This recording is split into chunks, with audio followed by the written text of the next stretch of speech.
Allah. Idza sa'alta fas'alillah, kalau minta-minta kepada Allah. Kalau anakmu meninggal, Allah tidak sedang benci kepada engkau, tapi Allah ingin supaya hatimu tidak bergantung kepada anak.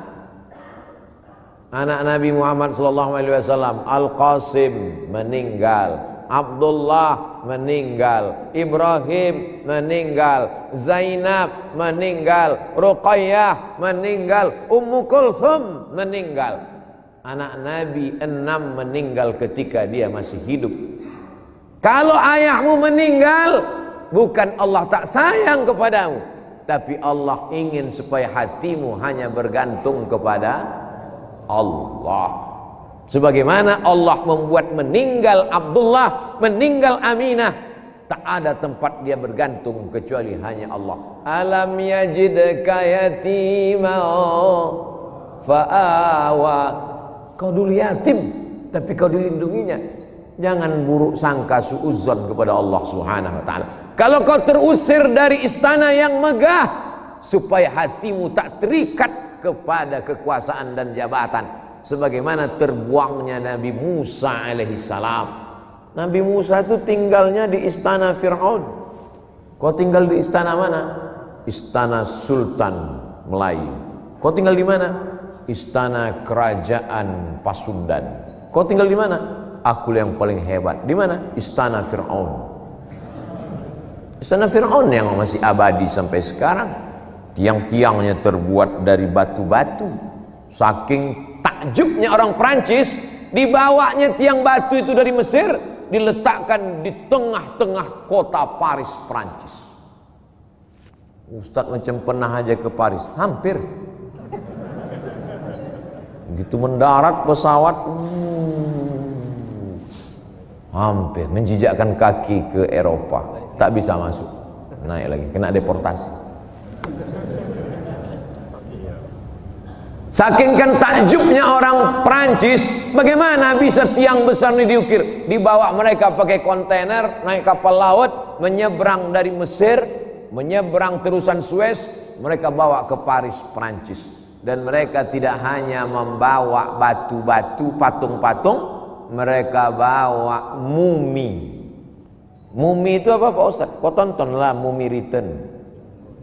Mumi, dibawa mereka mumi, dimasukkan ke laboratorium, diperiksa mereka berapa ratus ribu tahun umur mumi ini. Rupanya disitulah baru terbukti mumi yang ada itulah yang dulu mengejar-ngejar Nabi Musa di Laut Merah. Sampai ke tengah, Nabi Musa lepas, terkurung dia, mati. Inilah dia muminya. Lalu kemudian sampai berita itu kepada Musa Dayan. Musa Dayan jenderal yang matanya buta sebelah, macam bajak laut. Musa Dayan panglima angkatan bersenjata Israel, mendengar ada mumi di Paris, Perancis, datang dia bersama beberapa jenderal pasukan Israel. Mereka suruh dokter-dokter itu keluar, tutup pintu. Begitu ditutup pintu, mereka tinju mumi itu. Kaulah yang dulu mengusir nenek moyang kami dari Mesir gitu. Jadi orang Yahudi ini cerdas tapi bodohnya luar biasa ya. Dendam kesumatnya sampai itu pun ditinjunya. Buku tentang itu ada saya simpan di rumah, saya beli di Mesir. Gambar sampulnya gambar mumi Fir'aun, bercerita di dalam tentang jasad Fir'aun yang ditinju oleh Musa Dayan dan anak-anak buahnya di Mesir. Didengar cerita itu oleh Anwar Sadat, presiden Mesir, setelah gugurnya Gamal Abdel Nasir. Lalu kemudian naik Anwar Sadat. Anwar Sadat mendengar berita itu. Kalau begitu kata Anwar Sadat, pulangkan lagi mumi dari Paris. Dipulangkanlah lagi mumi dari Paris, diletakkanlah di museum di samping Sungai Nil, namanya Tahrir Square. Disitulah terbaring sekarang mumi itu. Kejam mata. Masuk dalam kotak kaca. Masuk ke dalam pakai kotak kaca, saya tengok dia dekat-dekat dari kotak kaca. Ini kotak kaca, saya tengok, saya perhatikan hidungnya, matanya, kukunya. Pakai anduk aja dia, tak pakai baju, tak pakai celana, pakai anduk. Jadi kalau ada tetangga kita suka keluar rumah pakai anduk, itu mumi.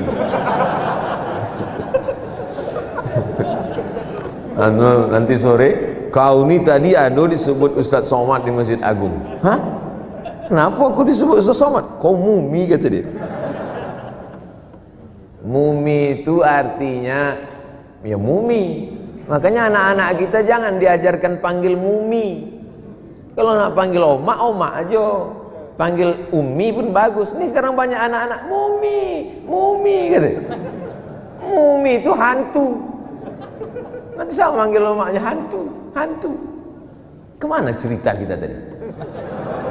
Kenapa sampai ke Fir'aun? Sejahat-jahatnya Fir'aun, Fir'aun tidak pernah syirik.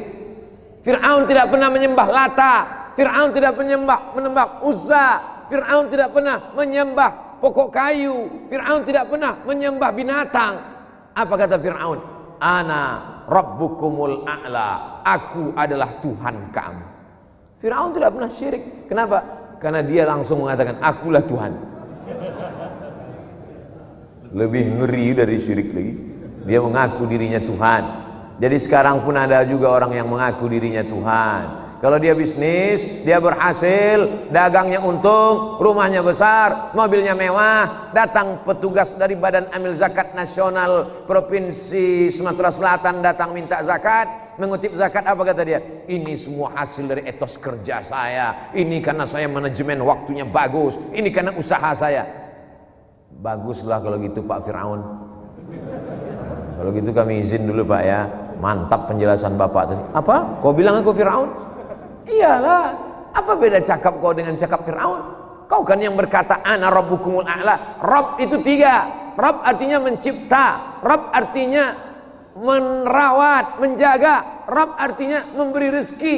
Akulah yang menciptakan pekerjaan ini. Akulah yang merawat dan menjaganya. Akulah yang mengkasih kamu rezeki.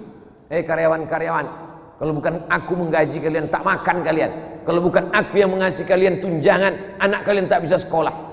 Kalau ada bos-bos, direktur-direktur, atasan-atasan yang begitu ngomong di kantor, Fir'aun ini Bapak.